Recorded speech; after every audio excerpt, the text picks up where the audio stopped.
Welcome to our channel. Today we how to register with Binance.US staking, quick tutorial step by step clearly. To register for Binance.US staking, start by navigating to the Binance.US website. If you don't have an account, click on the Get Started button.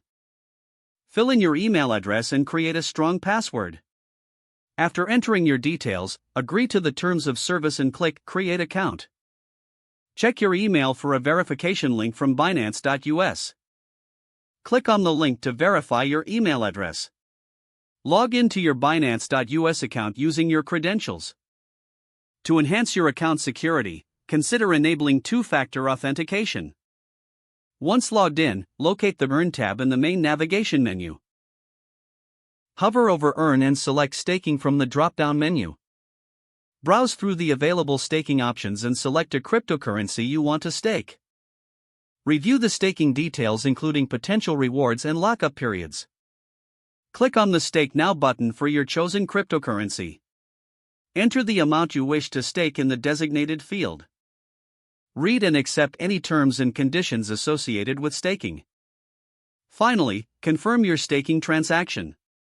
Your staked assets will now be under the Earn section of your account. You can monitor your staking rewards regularly from the same section. If the page does not load, refresh the browser or try again in a private or incognito window. Make sure you are using the correct email address, then retype it carefully to avoid small typos.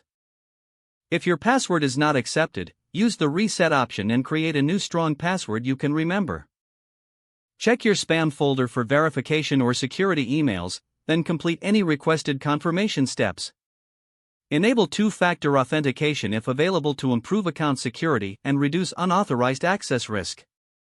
After signing in, review your profile details so your contact information and settings are accurate and current. If you see an error message, note it down and try again after restarting your device and internet connection. Log out when you finish, especially on shared devices, to keep your account and payment information secure.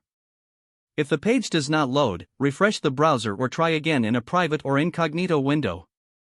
Make sure you are using the correct email address, then retype it carefully to avoid small typos. Don't forget to like this video and subscribe to our channel for more step-by-step tech guides.